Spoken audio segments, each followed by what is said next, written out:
Hello friends, welcome to another episode of TFC Audio Project. In this episode of Shop Talk, Mike and I unpack what it means to live a movement-based lifestyle. Most modern humans today live a sedentary lifestyle, one with very little movement, lots of sitting in chairs, and it's really costing us our health big time. In this episode, we wanted to review the fact that exercise isn't enough to offset 10 hours a day of sitting in a chair, and discuss ways of incorporating more movement and less sitting in the other 15 hours of your day that matter most. This episode is sponsored by TFC-shop.com. It's an online store. We're based in Canada, but we ship all over the globe. And we carry footwear that doesn't mess up your feet, that have a wide toe box, that are flexible, have a thin sole, and basically just let your feet function as if they were barefoot. We also sell toe spreaders, lacrosse balls, things to help open up and restore your feet in optimal toe alignment. And we also sell balance beams that help you reclaim a stable and injury-free lower body if they're used consistently. We ship almost anywhere on the planet. And you can check out what we've got there at tfc-shop.com. This episode is also brought to you by our travel partner, Nanook Protective Hard Cases. They make super high quality professional level cases to keep your goodies secure during travel, and we use a wide variety of their products to transport gear for seminars, workshops, film sessions. Just really, really good stuff. No complaints. We use them often, and they keep all of our stuff protected and avoid all the electronics getting broken during travel. You can check out their stuff at nanook.com, nanuk.com. That's it for sponsors, so let's dig into this episode. We hope you enjoy. It's the TFC Audio Project. It's a collective effort. Help people understand their bodies. Starting at the feet are the gateway for people to see that there's an issue. You know, a foot conversation is always a whole body conversation. Hey folks, Nick and Mike here, back for another episode of Shop Talk. Today's episode is going to be strategies for a movement-based lifestyle. So we're going to talk about how most humans today live a sedentary lifestyle. We're going to talk about the consequences of a sedentary lifestyle, what that even means, and more importantly, we're going to talk about how to incorporate more movement into your life. And we're not talking about exercise. So we're going to, at some point, we'll make the distinction between movement and exercise. And, you know, today is really a conversation about the other 15 hours. You know, not the 8 hours you sleep, not the 1 hour that you might exercise, but the other 15 hours that actually end up being the most important when it comes to your global health. So, like we said, most humans today are living a sedentary lifestyle that involves little to no physical activity, huge amount of sitting in chairs, apart from maybe an hour of exercise, and it's a massive reason why our bodies are breaking down prematurely. So educating people on a sedentary lifestyle is, we find, especially in our clinical practice, very important. So, yeah. Yeah, I think the problem stems from just the way society's set up these days. So part of what we'll do at the end is talk about maybe ways to restructure that so you can engineer your environment. That'll be a big concept of making it more movement friendly and being able to get more active, but taking away your opportunity to be sedentary and actually promoting, you know, without you having to think about it, promoting an environment or engineering an environment that promotes more movement without you even thinking about it. Because that's the big one, right? It's like, to build habits, you have to create a setting in an environment that automatically feed into good habits and remove the possibility to fall into bad habits. So I think why we got here in the first place is it's too easy to not move these days, and human beings, it's all about conserving energy. So just from an evolutionary standpoint, very, very easy to not move. If you look through most of our history, movement was just essential to get day-to-day tasks done. So something as simple as getting food. Like getting food was something you needed to move for each day, and then move a lot too. Yeah, move a lot for. You needed to build shelter. You needed to just do stuff. You needed to get stuff done, physical stuff. And if you think about it on that large time scale, that's most of our existence. We needed to move to get stuff done. Period. Yeah, for at least 200,000 years, if we weren't sleeping, we were moving. Yeah, right. And if you usually had stuff to do, whether it was, like you said, building shelter, getting food, and if you didn't, you were resting, you were conserving energy. The problem is that now we have the opportunity to basically not move all day long, and the human body the human brain, the psychology of our brain is designed to conserve energy whenever possible. And so if the opportunity is given to conserve energy all day long, it's very, very easy to do that. And in fact, society is molded around sitting in chairs. So that's a big element, is going to be, you know, getting out of the chairs. How do you win the battle of getting out of the chair? That's all the psychology of it, right? Because if it was up to somebody, most people don't. some people love movement. A lot of people don't at the moment, right? But if it's almost this like feedback cycle that the more you do, the more you want to do, because it's rewarding. The feeling of it is rewarding. But if you're down that path of not having a habit form, then it's just the psychology is just so hard to get started because again, the couch is so soft and the couch is so comfy. Yeah. I mean, I think another thing too is when you say, and we want to be clear here, when we say a movement rich lifestyle, a movement based lifestyle, we're not talking about exercise, right? People people have this notion of, oh, I have to be more active, so I got to exercise more. And it's like, well, the exercise is a very small subset of movement. And the movement, the active lifestyle we're talking about is the non-exercise movement that you're getting in, right? And actually, I would argue that the non-exercise movement you do, or the lack thereof, the other 15 hours, the non-sleep and the non-1 hour of exercise, those 15 hours actually determine whether exercise, when you do it, is actually a good thing for you or a bad thing for you. Because if you don't move for those 15 hours and you're spending the bulk of it sitting in a chair in one position, then the 1 hour of exercise you do is essentially layering repetitions or load on top of dysfunctional patterns and fast tracking you to an injury or to breaking down. So for most people, exercise is actually a bad thing for their health. It can be. It depends what we do. But I think that's a good point, is that in order to build the resilience up, and we can relate it even back to feet, like it's just being on your feet more is going to build that load tolerance. So when you do go for a run or you do go to the gym, that's where you don't get everything fired up and don't have the tissue tolerance to be able to do it. So why is that? If we're going from like 0 to 100 in a lot of cases, and that's people's idea of an active lifestyle, 0 to 100, as opposed to just maintaining this gradual movement throughout the day. And then when you do want to go hard, you're better prepared to, and it's better for you at that point. Right? Yeah, your body knows. Like first start to an active lifestyle is spend more time fighting gravity. Yeah, right? If you're sitting in a chair, you're not fighting gravity. If you're standing or you're moving, you are. And that includes the feet. That includes the entire body. Load your body with gravity more frequently. Number one, you get better at understanding how to kind of strategize against gravity. So you get better at moving if you spend time standing or moving around. Big surprise. And I think that's step one for a lot of people. And it's not a matter of saying, oh, well, sitting sucks, so I'm just never going to sit. Because it's not feasible, right? It's a shitty strategy. It's a shitty way of putting things forward because it really doesn't give people any help in terms of creating strategies for it.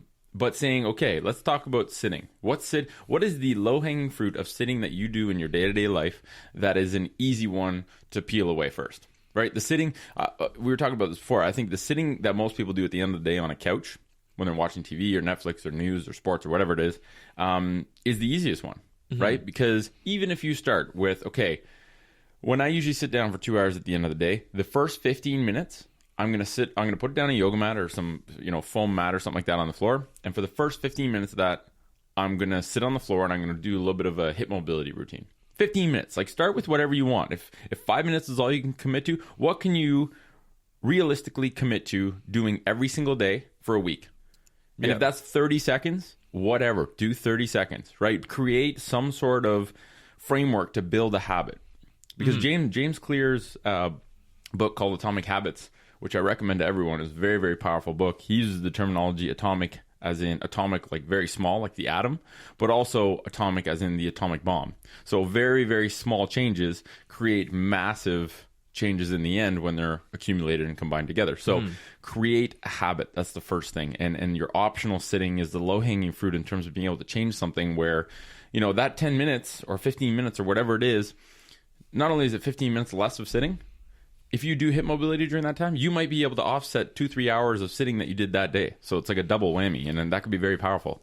And I think that movement, the good thing about movement is that it's a habit that when you get started, it's intrinsically rewarding, as opposed to another habit. Like you can get into a habit of like, keeping on top of your books or your taxes, like just because you need to do that, but it's not actually, it's like not rewarding. It's not rewarding. Really. So but you can get good at that habit of doing it because it needs to be done. Movement is like, once you start doing it, then it's actually like, oh, I actually feel better when I do it. So then it just plows that habit ahead. And I think that for me, one of the things is, that's helped me is like prove to yourself. The first step is prove to yourself that it feels better when you do move more. so that you have the idea in your head of like, oh, when I move, like my body feels better. I'm less sore. I'm less stiff. I have more energy. I just feel better. My brain works better. My like brain works everything, better. our body Yeah. is designed to function optimally with movement. And when you remove the movement, our bodies stop functioning optimally. And that's both mental function and focus. That's the health of your joints. That's the functionality of your plumbing, right? Yeah. Your lymph system, your blood flow, your ventilation system. You don't breathe as well if you're not moving. Like these are all very, very important things to note. And I think one of our jobs is the biggest reason that people are going to make changes in their life is if they actually understand the benefits of making these changes and making it unequivocal and being like, oh, that makes so much sense. I should do this. This matters. But I think a big part of it too is back to that proving that it feels better, right? Because a lot of people inherently in their brain they know it's good for them, but once they actually feel it, that's a different thing, right? True. So once you feel it, then the second step is trust that you will feel better after moving because you've proven it to yourself in the past, and that's a big thing for me. So sometimes I won't want to move. Or do my mobility work or whatever it is, but then I'll just recount like, oh yeah, I said to myself before, it really felt good to move. So then after I do it, I'm like, oh yeah, I just proved it again. Like, and then the more you do that, it's just this game that you play with yourself. So you're like, I know now every single time I'm going to move, I'm going to feel better. So that's great, right? And people just don't have that psychological cycle going. So it's just tough to get the initial momentum going. And I find with with patients especially, one thing is, we talked about this with Nick Hanna on the podcast. We're really agents of behavior change. We're trying to give people, one, the motivation to change their behavior, and number two, strategies to be able to implement those changes slowly and consistently and building good habits and at the same time getting rid of some bad ones. I always ask people, do you shower every day? Most people say yes. Do you brush your teeth every day? Most people say yes. Why do you do those things every day? Do you give yourself the option not to do them? And they're like, well, no, I have to do them. Otherwise I'm going to stink. Or otherwise my teeth will get gnarly. It's like, well, yeah, if you don't pay attention to offsetting the effects of the sitting you do, if you don't make that non-negotiable, the reason you're here right now with pain, with joints that are breaking down prematurely is because of that.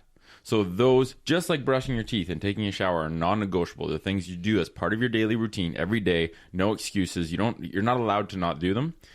Make a small maintenance routine non-negotiable. Yeah. Non-optional. It's there. It's not, if you get busy or other things happen, it's not one of the things that get taken out of getting done every day. And I think when people look at it in that respect, and we talk about it sometimes too, like we take better care of our teeth than we do our joints. Mm-hmm. That's the thing too, right? It's crazy.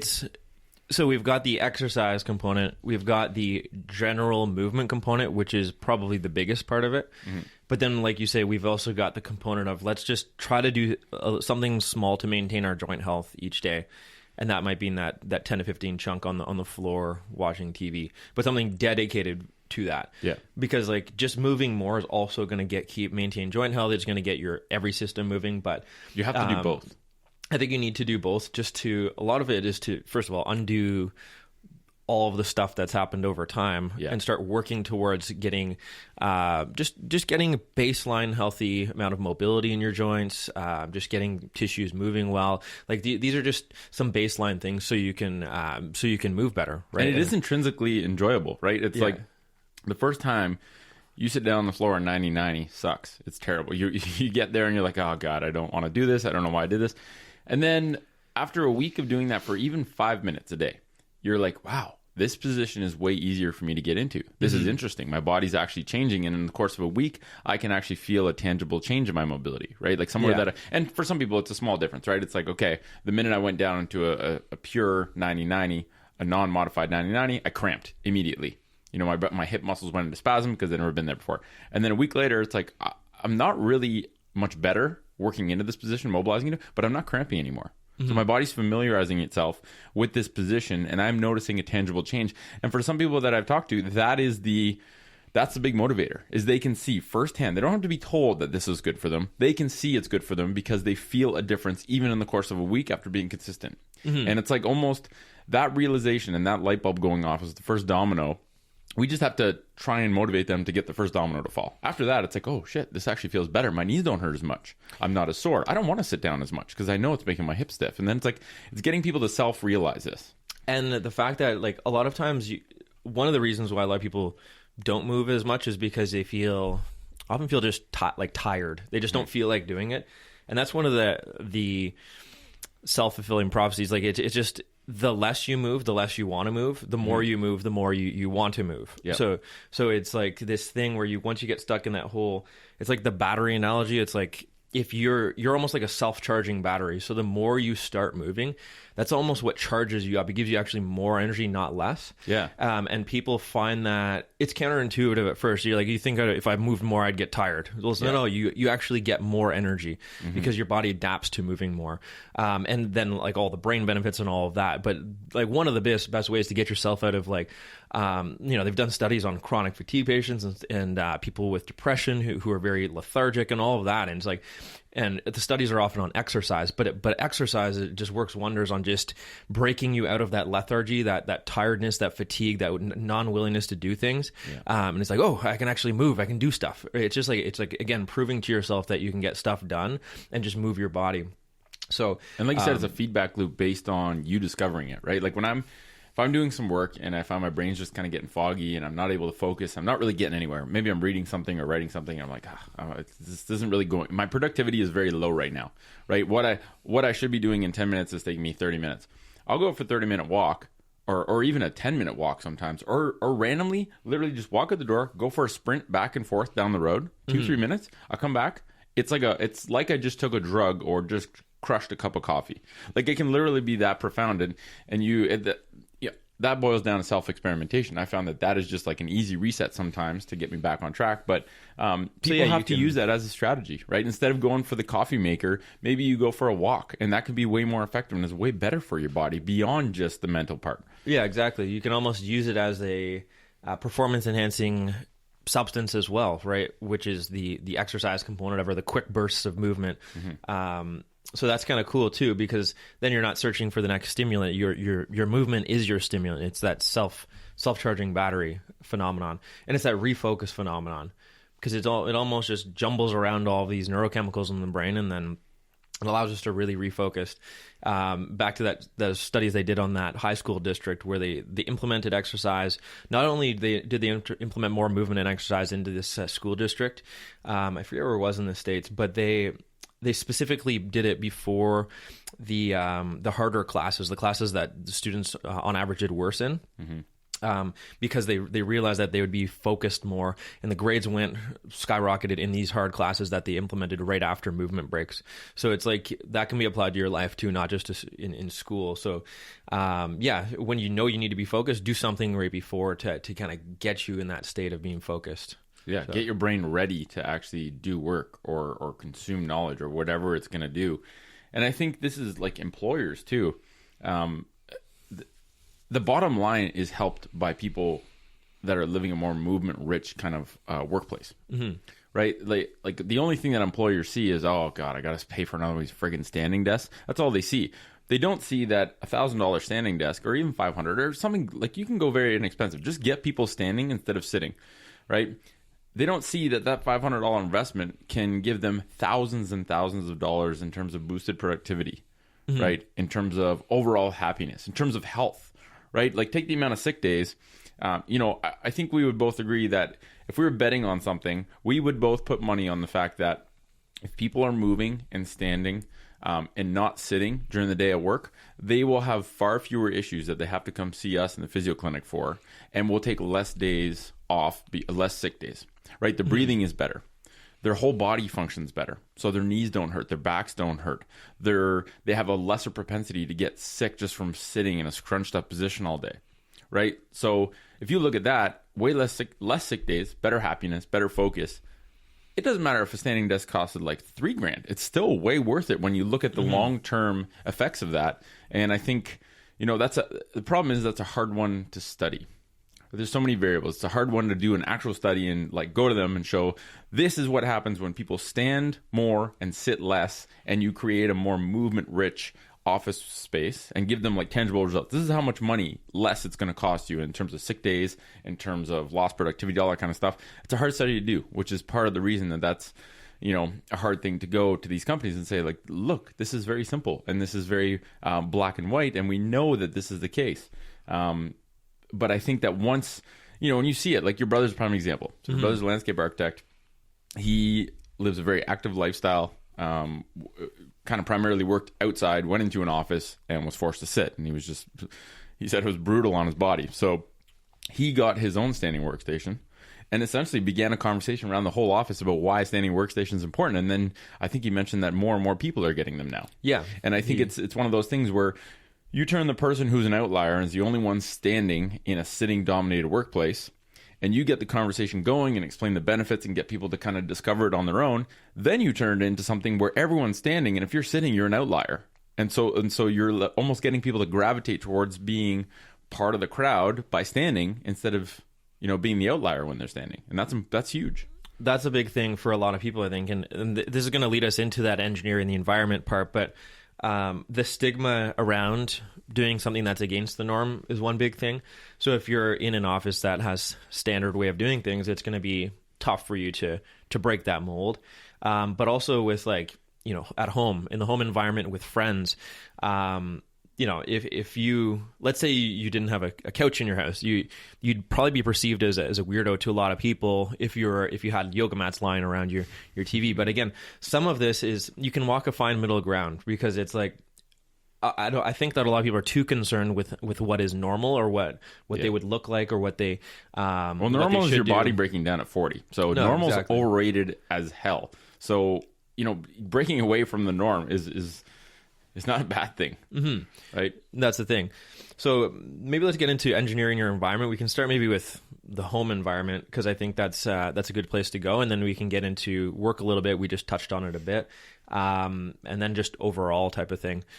And so I think for home, there's some simple things we can do. We've already mentioned the stand-up workstation at work. I think for home, that's a good way to go too.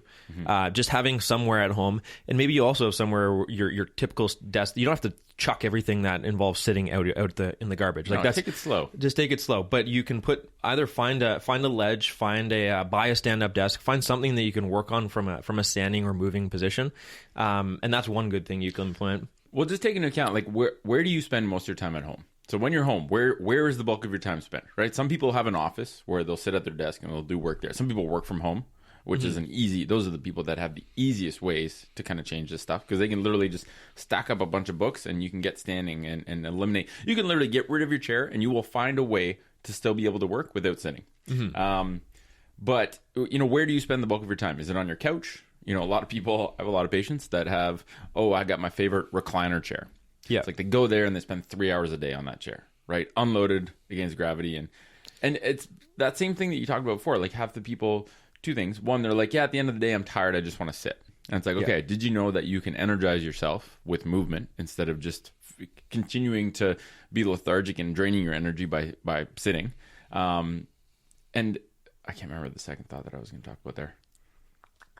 Just that comfort part of it. Yeah, that whole comfort. It's too easy to just sit and not do anything. So for that person, that chair that they spend 3 hours in, maybe that's the easy one where they're like, okay, half the time that I usually sit in this chair, I'm going to move first. And then the other half of the time, maybe I'll sit for the first little bit. And those people, the reason we can say half is because they will quickly, if they're consistent with that, they'll quickly realize that the time they spend moving feels so much better. Oh, yeah. And they feel more energized and their bodies feel better, right? They don't get up from the chair feeling like they're in a cast and feeling like they just aged 30 years by just lying down for 3 hours. That's the thing. So that's the easy one to change first. I'll find myself sitting on the couch and then I'll just almost listening to my body more. So it's like, if I'm just sitting in one spot, it's like, I'm kind of getting a little antsy or a little uncomfortable here. So that's when I'll get onto the floor. I'll hang out there for a little while, and then it's like, okay, I've had enough of this. I'm going to go back to the couch. So it doesn't have to be like an all or none principle. But that couch is a big one. So what you do with your time spent typically in the evening is optional big. Sitting. Modify your optional sitting. Okay, if you drive to work every day, that's non-op. I don't know of a car you can stand in yet. So you almost have to break up your sitting into optional and non-optional. A lot of people think sitting at work is non-optional, although it is. Your employer can't literally force you to put your body in a position that we know, and it's very well documented that it's terrible for your body. So it might be a little bit, they might create a bit of a headache for you to get a standing workstation, but it is optional, right? You just got to, find a way to get that in place.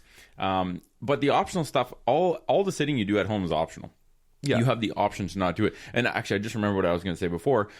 If at the end of the day you're like, I'm tired, I just want to sit down. Well, number one, know that you can be energized in movement. But number two, maybe it's a conversation about, that opens the door to a conversation about sleep too.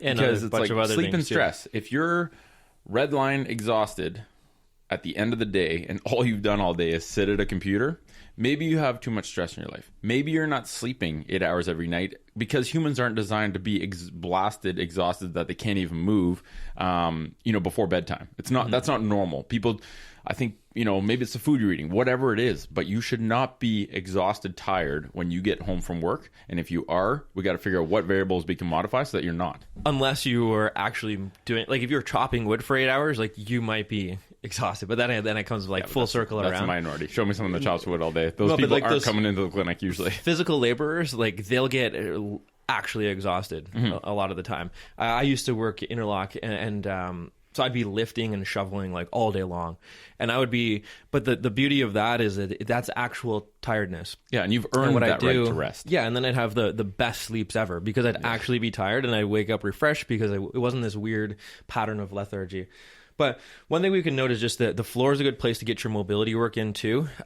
And sitting on the floor is different than sitting on the couch. We mentioned that before, but it's just really true. It's going to get you to just move positions more. So even if you're just sitting and not focusing on mobility work, you sit in one position, change it up, sit in a little bit different position, lean over, sit in another one. So it's this constant movement that allows you to just get out of that couch-bound position. And you don't have the opportunity to sit with your knees and your hips at 90 degrees when you're sitting on the floor. You just don't. Yeah. So you automatically adopt more variety. And, at our house, we've kind of reached a compromise. I wanted to get rid of the couch. The other person I live with did not want to get rid of the couch. So the compromise was move the couch back and in front of the TV, put mats on the floor, like a yoga mat, or you can buy these interlocking foam mats off Amazon. It's $30 and it covers 6 feet by 4 feet or something like that. Super cheap. Put that in a beam. And then that way, at least you have the option to sit on the couch or to stand on a beam or to sit on the floor and do some hip mobility work. At least it's there. It's in front of you. It reminds you. The fact that you have to literally walk around a mat to sit on the couch reminds you that I should probably sit on the floor instead of sitting on the couch. Yeah. And what happens over time is that,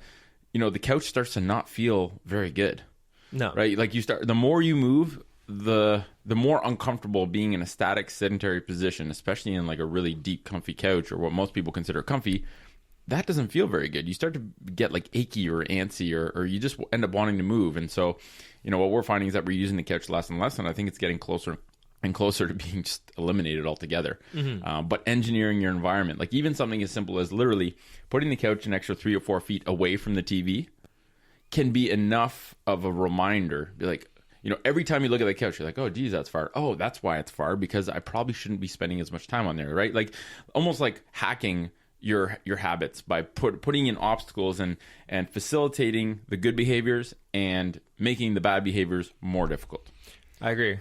I think another way to do that, a simple one that's worked for me is just, I love kettlebells. So just getting a kettlebell or two for your house. What is that? It just provides you a way to load yourself a little bit. So you can either just I have them in one area and I'll get a workout in with them when I need to, but sometimes I'll just use them for assisted mobility work. Sometimes I'll just do a random set of presses when I'm walking by. Sometimes I'll just carry them up the stairs. So it just allows you to load yourself a little bit. It just mimics that being just doing stuff. If again back to our roots evolutionarily, you'd be lifting stuff once in a while, doing stuff once in a while. So having a load like a kettlebell, basically a weight with a handle, that's all it is. Yeah. Put one in your house, do stuff with it every once in a while. Carry it around. Carry it up the stairs and down the stairs. Yeah. I think that's important because I think one of the intimidating factors of, being more active is people think that, let's call a full-blown exercise workout for an hour a meal, and let's call you picking up a kettlebell and walking up and down the stairs a snack, right? I think that comes from the MoveNat team or Katie Bowman. I can't remember where it's from. It's really about accumulating snacks and not so much about these massive meals, because the big meals are intimidating. The big 1 hour workout that you got to drive to the gym and all that kind of stuff is intimidating. But the doing 5 or 10 squats, between when you're done washing the dishes or when you're cooking something, you throw something in the microwave, you do 10 squats. These little snacks accumulate to the point where they really add up and matter way more than the meals you're eating. Oh, for sure. Right. And those snacks, like those little movement snacks that you take or consume throughout the day, actually make you get way more out of the workout meals that you do. Right? They just familiarize your body with optimal movement patterns. They refine, they tune your movement, they maintain your mobility, so that when you actually want to go blast your body and work out, you can actually do it with good patterns, and you don't break down prematurely because of the workouts you're doing. You can actually use them for a good purpose. Yeah, I like that idea of just familiarizing yourself with movement. So it's just like you're just doing the groundwork that's necessary. So when you go to the show, like it's like an athlete who does their training and then all the way up to that competition. Like you could even say like the analogy of like a CrossFit athlete. They're doing their little smaller workouts each day, and then they're going to the CrossFit Games as a high level competitor. They don't work out like that every day, right? Yeah. You can almost bring that back and say like, okay, well, you don't need to do this hardcore workout every day. You might still like to do that, and that's great too, but you need to build up the resilience. But yeah, like you say, these little snacks get your body attuned with it. They familiarize yourself with a little bit of load, how you're moving in general, how it feels to move.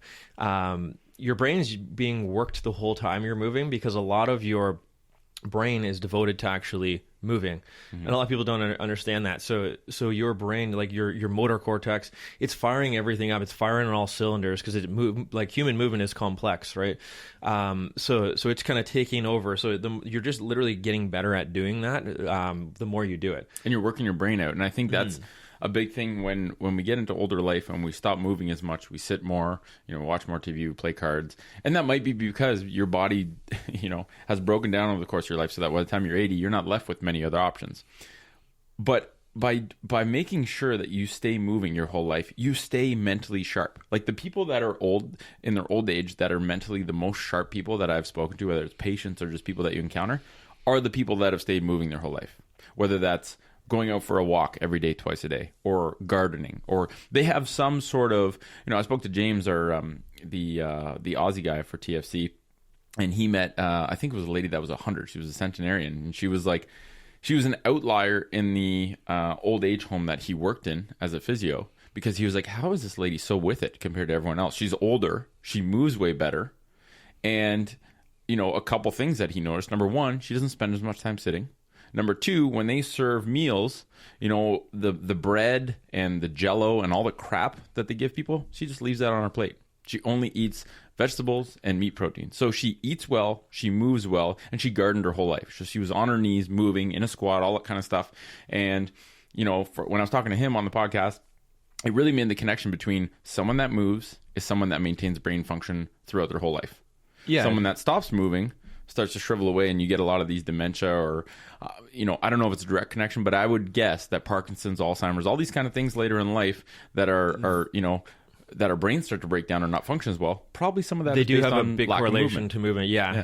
How the brain heals itself is a good book that and the brain's way of healing, Norman Doidge, I believe. So those books go into actually how movement is critical, and in something like Parkinson's, for example, it's been shown that movement, there's this one case study, and this guy, just by moving more and forcing himself to move more, he weaned himself off these meds, and all these doctors didn't believe what was happening. So it's this weird thing, and he's devoted his life to actually getting people moving more with Parkinson's, because a lot of that is due to that dopamine center in your cerebellum. So it's like, the more you move, like you say, it's not just good for your body, it's good for your brain. And if you look at the blue zones around the world, people who live more than 100 years old, movement is always one of the components. It's always one of the components that they link to that, diet and movement. And I heard that recently. There was one other thing, but they always pop up. So you're right. The people who live longer are the people who move more over time. And it doesn't have to, they aren't the people who've won the Olympics necessarily. They aren't the people who've ran the most marathons. They're the people that just generally move more day to day. And they're not the people that won the genetic lottery either. Everyone likes to say that, that person's got good genetics. It's like, yeah, genetics do play a part, but it's probably a smaller part than what you do with your body your entire life. Guess what matters more than genetics? Epigenetics, right? Yeah, so how the environment what you're affects doing, your expression. Yeah, what you're doing day to day, the things you eat, that affects your body more than what you were born with, right? And we don't want to, like, we're trying to take one dimension and talk about it, right? The dimension of movement. And we don't want to oversimplify things and discount the importance of sleep and diet, because I think those are equally probably more important in terms of like foundational elements that you need to be able to be healthy in general. But really, you know, what we see as physiotherapists on a day-to-day from the musculoskeletal perspective, from people having issues with their joints and their muscles, is the fact that people spend all day in this sedentary, static position, sitting in a chair is the big one. And people accumulate way more sitting than what they think, right? We talked about this before, I think, but if you ask someone how much time they spend sitting in a chair, what they actually tell you is usually a serious underestimate of how much time they actually spend sitting. So if you get someone to take a sitting diary and be like, okay, you think you sit 6 hours a day in a chair? From based on how you live your life, and we'll go into it. Like, okay, when you wake up, tell me what an average day looks like for you. And for the average person, it's okay. I wake up, I go sit on the couch, or I sit in a chair at the dinner table and I read the paper, or I sit on the couch and I watch sports. I make some coffee because I'm fairly groggy. I then take a shower. I get in my car. I drive. I go to work. I sit down at work. I might go for a little walk or move around at lunch. I sit again at work. I sit in the car. I go home. I sit on the couch. I eat a meal while sitting. I sit on the couch again, and then I go to bed. And then do the whole thing over again. And that accumulation of sitting, the person that estimates maybe, I spend 5-6 hours in a chair, ends up spending closer to 10 to 12 hours in a chair. They just don't take into account that, you know, their commute is sitting on a couch, sitting at dinner table, sitting at meetings, sitting at work. This is all sitting. And that accumulation is really the big thing. So it's almost like taking into account, like an accounting spreadsheet. How much sitting do I do?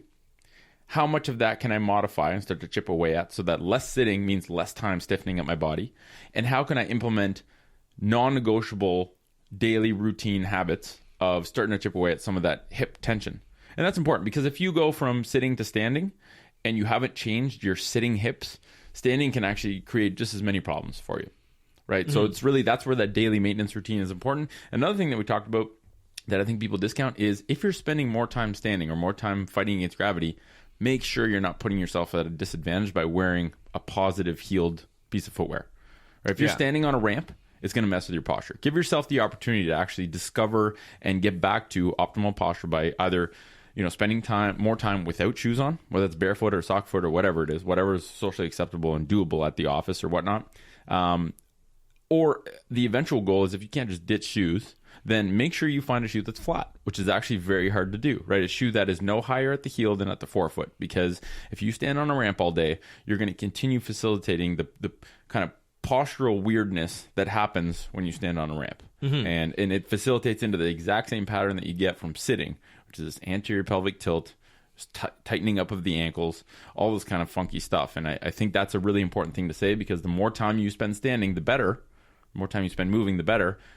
But make sure that you're not putting yourself at a disadvantage by standing on a ramp. So let's get into maybe a couple other strategies. And before we end this off, I think that at work, we've already talked about the stand up and sit thing. We've hit that home. But even just little movement breaks at work, like lunch is a prime example. What are you doing at your lunch hour? Is it a time that you're sitting again, or is it a time that you can take advantage of? Even a half-hour lunch period is a good time to be able to get in a 10-minute walk or something like that. But a lot of people have these like hour-long lunches, right? So what are you doing and with most of that time? Sitting at the lunchroom table. Yeah.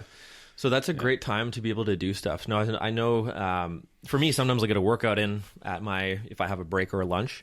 But again, just going out for a walk, it gets you outdoors, right? It gets the sun on your skin a little bit. Winter or summer, just gets you moving, right? So that can be a good way to reset your body, prime you for the afternoon, midday. So that's another example. I like walking in the morning, so I'll get up and I'll just do it. Sometimes just a 10-minute walk. Same to thing. Wake yourself up. Wake myself up. Yeah. So that's another strategy there. But again, these are just little things that you can implement day to day, and maybe you don't do them every day, but you'll start to see that they build momentum, and that becomes your life. You need to look at reframing and restructuring your lifestyle, because a lot of what we see today in modern medicine and why people are breaking down is just lifestyle related. It's just simply lifestyle choices and habits and patterns that we get into that we need to somehow break. It's the other 15 hours. I've started to use that saying a lot more now, because I find it's very powerful. It's like, it's not about the 1 hour of exercise you do, because the 1 hour of exercise you do does not come close to offsetting the 15 hours that you just spent sedentary or the 12 hours or 10 hours, whatever it is. in fact, the time that you spend sedentary is actually making exercise turn into something that's causing your body to break down prematurely and making you come see me, right? So it's like those 15 hours, the non 8 hours that you sleep, the non 1 hour that you exercise, those other 15 hours in a day that you have every single day, we need to start getting people thinking differently about what they're doing during those hours and trying to implement strategies to just clean that up, right? Reduce the amount of time they spend in the chair, implement some sort of daily mobility routine to offset the sitting that they've done their entire lives until now. Because when you see someone that graduated university or, physio school, for example, you just spent, how many years of high school? 4 years? Mm-hmm. 4 years of high school, 4 years of undergrad, 2 years of a master's.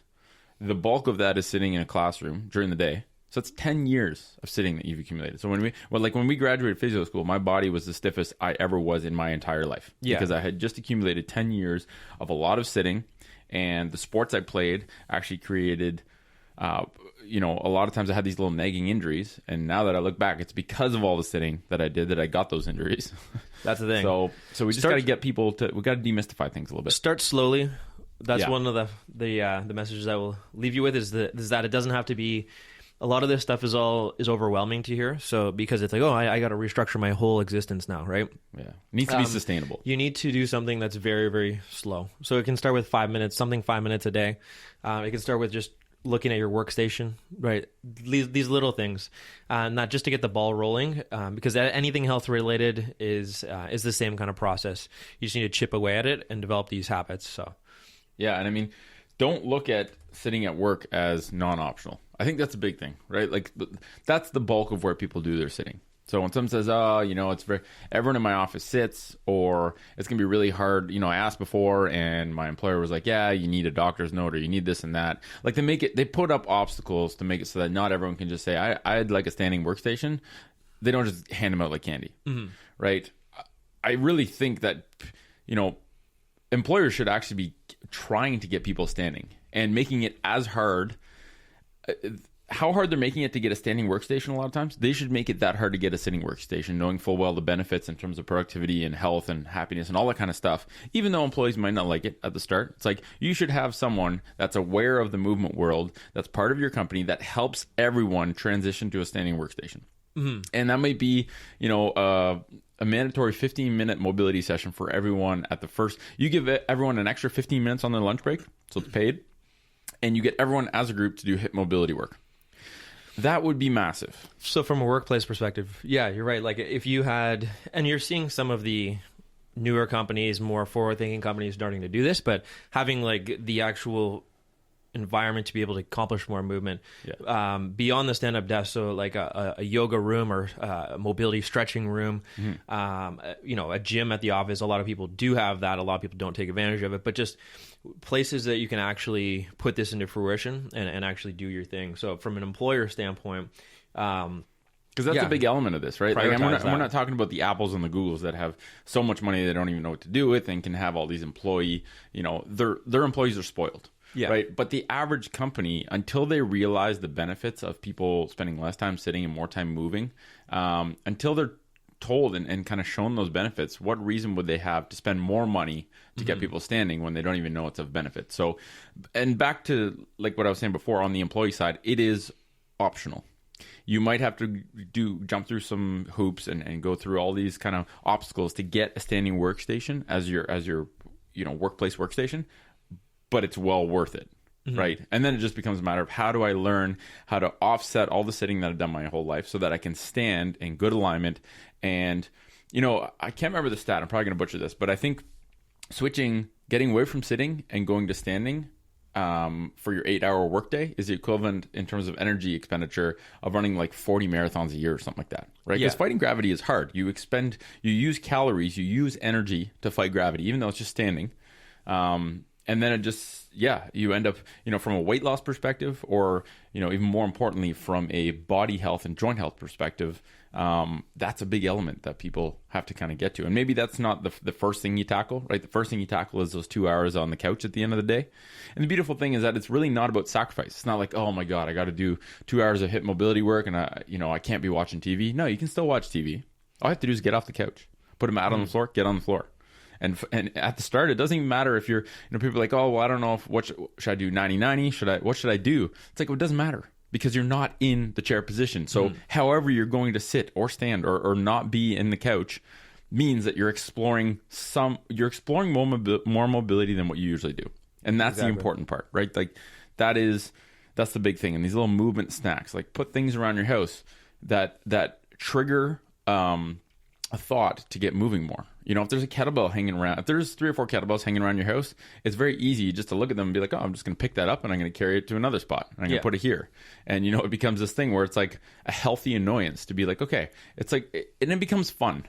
Right? Like carrying a kettlebell around, most people are like, oh, yeah, these guys are weirdos. But it's like when you do it and you feel your core engage and you feel your body get these little micro challenges just by carrying a little load around your house, like that's so easy. It's so efficient and it's so easy. And even the thing that Katie Bowman talks about is stacking your life. Like if you're standing at a standing workstation, it's really not that hard to put a lacrosse ball near one of the legs of your standing desk and roll out your feet while you're at work. Like you can literally restore the health of your feet if you're, either wearing a functional shoe or ideally you're barefoot or on sock foot when no one else is around. And you can maximize your efficiency of incorporating more movement instead of taking a bunch of extra time out of your day. You just do things together. It's way easier to do all these things if you're standing or you're moving all day, and it's easier to remember. Yeah. Right. So that's what it's about. It's how do you troubleshoot and how do you make it fail proof, basically. If you want the really fail-proof way to get started is move your couch 10 feet away from your TV, put a yoga mat and a 2x4 there, and you give yourself no option, as long as you don't move the couch back over there, you give yourself no option but to do some sort of movement every day without sacrificing, being able to watch sports or Netflix or whatever your shtick is. So exactly. It doesn't have to be difficult is the biggest thing. Right? Start slow, start somewhere, and just engineer things to your advantage. Yeah. So anyway, hopefully that kind of clarifies a couple different strategies and gives you maybe a little bit more reasoning or rationale behind why we need to go from sedentary lifestyle to a movement-rich lifestyle. And I think hopefully that gives you some explanations on places you can go or places you can get that ball rolling. So anyway, we'll catch you next week. Thanks for listening.